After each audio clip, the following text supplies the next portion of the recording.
Hello दोस्तों, मैं Awanish MSc class में आपका हार्दिक स्वागत करता हूं। फिर एक बार 12वीं क्लास के बीजगणित को लेकर आज मैं कराने जा रहा हूं क्रैमर विधि से समीकरणों को हल करना। तो कल मैं बता चुका हूं, आप भी विधि से समीकरणों को हल करना। पिछली वीडियो आप देख सकते हो। यदि हमारी यदि ये आज की मेहनत यदि आपको पसंद आए तो हमारी वीडियो को लाइक करें, सब्सक्राइब और कमेंट जरूर करें। और देखना जरा, निम्न समीकरण को क्रैमर के नियम से हल करो। तो 2005, 8 और 19 में आया हुआ प्रश्न है। तो इसे हम कैसे करेंगे? तो देखना, दिए समीकरण को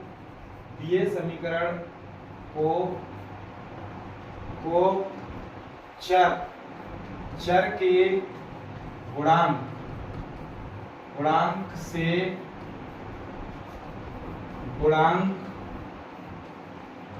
सारणिक लिखने पर तो इसे जो हमने लिखेंगे, क्या लिखेंगे? और हम इसे मानेंगे डी। क्या मानेंगे? डी। जो हमारा गुणांक सारणिक है वो हमारा डी है। और सारणिक देखना, x चर हमारा ये है x, तो इसका 1 गुणांक, इसका 3 गुणांक, इसका ये 5 गुणांक, इसका देखना जरा y का गुणांक -2, इसका 1 और इसका 3, इसका देखना जरा 3 और इसका -1 और ये 2। ये हमने लिख दिया। तो ये हमारा क्या है? ये गुणांक सारणिक निकाल दिया हमने। इन चर जो राशि थी उनसे हमने गुणांक सारणिक लिख दिया। ये इसे हम डिटरमिनेंट अर्थात डी से व्यक्त करेंगे। तो डी से व्यक्त कर दिया। अब हम इसका सर्वप्रथम मॉड निकालेंगे, अर्थात डी का मॉड कैसे निकालते हैं हमने बताया था। ए जो 1 है, 1 इसे बंद, इस सारणिक का मान कैसे निकालेंगे? देखना जरा, 1 ये बंद और ये बंद, 2 एकम 2 और 3 एकम 3, और ये माइनस पहले से है, प्लस हो जाएगा, प्लस के 2 ये बंद और ये बंद, 3 दूनी 6, 5 6 एकम 5, 5 और ये धन के 5 हो जाएंगे, प्लस के 3, और देखना ये बंद 3 से 3 काट देंगे, नहीं सॉरी 3 का गुणा 3 में 9 हो जाएगा, और इसका इसमें माइनस के 5। देखना 3, ये इसका स्तंभ बंद, ये पंक्ति ये बंद कर देंगे, 3 3 9, 5 एकम 5। अब देखना 3 2 5 एकम 5। और देखना ये कहीं पर भी यदि गलत हो जाएगा, पूरा प्रश्न गलत हो जाएगा, ध्यान रखना। अब देखना एक बार पुनः चेक करेंगे, 1 और ये बंद 2 एकम 2, 3 एकम 3, और ये प्लस का हो जाएगा। यहाँ 2 ये धन का हो गया, ये बंद 3 दूनी 6 और 5 एकम 5 धन का हो जाएगा, 3 ये बंद 3 3 9, 5 एकम 5, बिल्कुल सही है। 3 और 2 5 एकम 5, और ये 6 5 11 दूनी 22 हो जाएंगे। अब देखना जरा, धन 9 में से 5 घटाएंगे, 4 4 3 12। अब ये कितना हो गया भैया? देखना जरा, 2 2 4 4 5 4 और 5 9, और 1 और 2 3, तो ये हमारे हो गए 39। कितने हो गए? 39, 39। अब देखना, ये हमने डी का मॉड निकाल लिया। अब हम देखना जरा कैसे करेंगे सवाल, देखना समझना अच्छे से। देखना सर्वप्रथम यहां लिखेंगे गुणांक सारणिक में, गुणांक सारणिक डी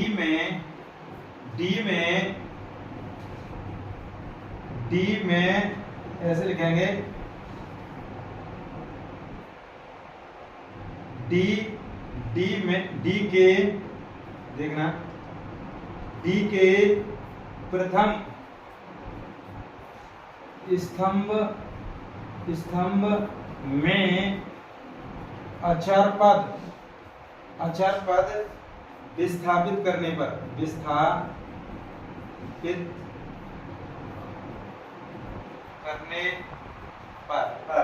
तो देखना जरा, ये हमारा जो सारणिक है इसमें हम ये पहले जो ये अचर पद यदि यहाँ पे हम विस्थापित करेंगे तो ये हमारा क्या हो जाएगा?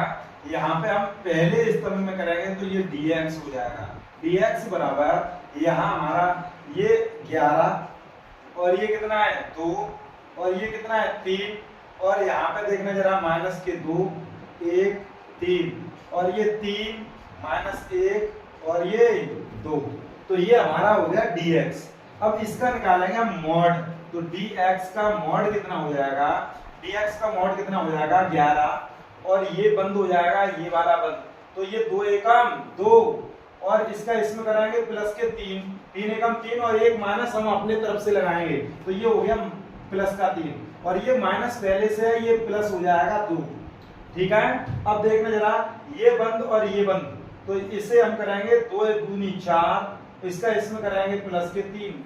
देखना पुनः देखना, रेडी, ये धन हो जाएगा, ये बंद और ये बंद, 2 दूनी 4, और इसका इसमें करेंगे तो ये प्लस का 3 हो जाएगा। इसी क्रम में जैसे हमने 11 को हल किया था 11, और ये बंद 2 एकम 2 और 3 एकम 3, और वो धन का हो जाएगा।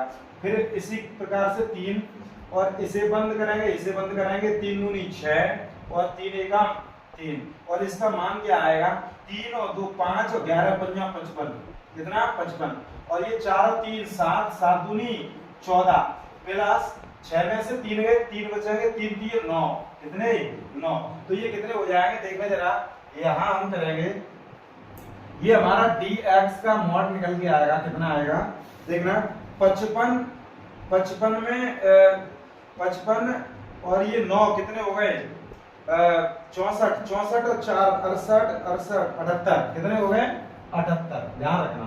अब हम क्या करेंगे, अब हम पुनः अब हम क्या करेंगे, गुणांक सारणी के गुणांक सारणी क्या गुणांक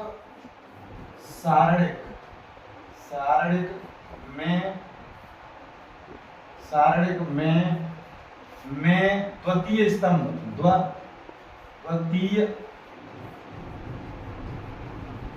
स्तंभ में अचर पद विस्थापित करने पर क्या हो जाएगा। अब जब हम ये दूसरे स्तंभ में विस्थापित करेंगे तो ये हमारा अचर पद बाई का है, तो इसे हम यहाँ ऐसे डिनोट करेंगे डी बाई, और डी बाई ये हो जाएगा हमारा कितना 1 1 3 3 और ये 5, और अचर पद इसके स्थान पर रखेंगे हम क्या 11 2 3, तो 11 2 और 3, और ये हमारा क्या है 3 और 1 और क्या है 2, और ये बंद करेंगे, और फिर हम पुनः इसका डी बाई निकालेंगे, क्या निकालेंगे डी बाई, तो डी बाई का मॉड निकालेंगे तो क्या हो जाएगा 1 1, और ये बंद 2 दूनी 4 और धन के 3, और माइनस के 11, ये बंद 3 दूनी 6, और इसका इसमें करेंगे 5 का हम 1 में करेंगे, धन के 5 हो जाएंगे देखना, और पुनः हम 3, ये तीसरा, तो ये बंद 3 3 9, और ये हो जाएगा ये बंद 3 3 9 5 दूनी 10। अब देखना जरा इसका मान कैसे निकालेंगे, 4 3 7 एकम 7, 6 5 11, 6 5 11 11 11 121, और ये 9 में से 10 गए तो माइनस का 1 और ये हो जाएगा माइनस का 3, और 121 और 3 124 में से 7 घटाएंगे देखना, तो ये कितना बचेगा 117, कितना 117, वो भी माइनस का देखना, 117 में यदि हम 7 जोड़ेंगे 7 7 14 124, बिल्कुल सही है, हमारा मान डी बाई निकल के आ गया। इसी क्रम में हम फिर पुनः लिखेंगे, पुनः गुणांक सारणिक में गुणांक सारणिक के तृतीय स्तंभ में, किसमें तृतीय स्तंभ में अचर पद, क्या अचर पद विस्थापित करने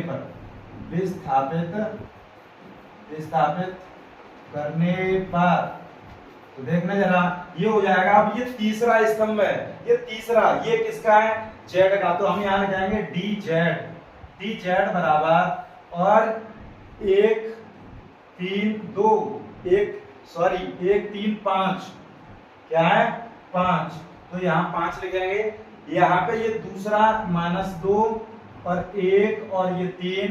अब इसके स्थान पे हम क्या करेंगे, अचर पद क्या है 11 2 और 3, 11 2 और 3, इसे हम करेंगे देखना, यहाँ देखना यहाँ गलती ये कर दी कि यहाँ हमने क्या, यहाँ चिन्ह हमने आप व्यू का लगा दिया है, देखना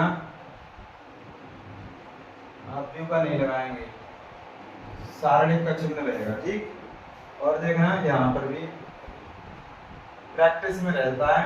तो ये हो गया हमारा, देखना अब इसे पुनः फिर हल करेंगे। डी जेड का मॉड बराबर, देखना एक एक और इसे बंद इसे बंद इसे बंद, 3 एकम 3, 3 दूनी 6 और प्लस के 2 हो जाएंगे, और ये बंद 3 3 9 और माइनस 5 दूनी 10, और इसका फिर क्या हो जाएगा प्लस के 11 11, ये बंद और ये बंद 3 3 9 माइनस 5, ये हो जाएगा। देखना 3 में से 6 गई, 3 में से 6 घटाएंगे तो कितना हो जाएगा माइनस के 3 बचेंगे, 9 में से 10 जाएंगे, 1 माइनस का बचेगा 1 बचेगा, और 1 का गुणा करेंगे माइनस के 2 हो जाएंगे, 9 में से 5 घटाएंगे तो ये 4 बचेंगे, और 11 चौक कितने होते हैं 44। अब ये 44 और ये 3 और 2 5 रह गए, 44 में से 5 घटाएंगे तो ये बचेगा धन का 39।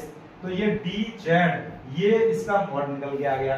अब हमें मान निकालने x और y और z के, तो हम कैसे निकालेंगे देखना जरा। यहाँ यदि हमें x का मान निकालना हो तो ये dx का मॉड और बट्टे d का मॉड, देखना।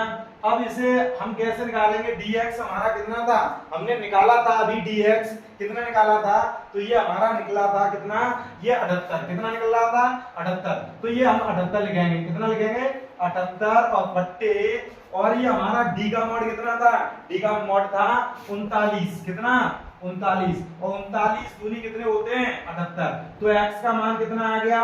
तो इसी प्रकार से y का मान निकालेंगे तो dy का मॉड बट्टे d का मॉड, तो dy कितना था बेटा, dy का मॉड था माइनस का 117 और बट्टे कितना है d का मॉड 39, तो ये 39 से हम काटेंगे, देखो देखना जरा कितनी बार कट जाएगा, ये 4 बार लगभग, देखना कितनी बार कट जाएगा, 13 निम्मा 117, 13 निम्मा 117, 13 दूनी 26, 13 3 39 और 3 से ये 3 बार कट जाएगा 39, तो ये माइनस का 3 आ जाएगा, भाई का मान कितना आ जाएगा माइनस का 3, 39 दिया 117 हो जाएगा।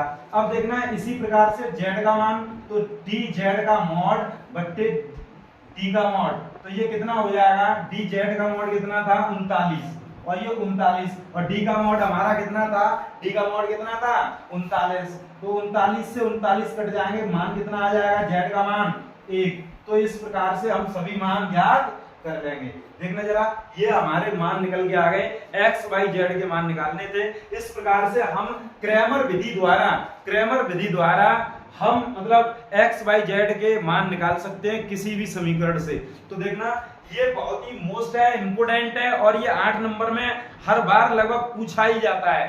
तो आज के लिए बस इतना ही, शेष हम कल कराएंगे। धन्यवाद।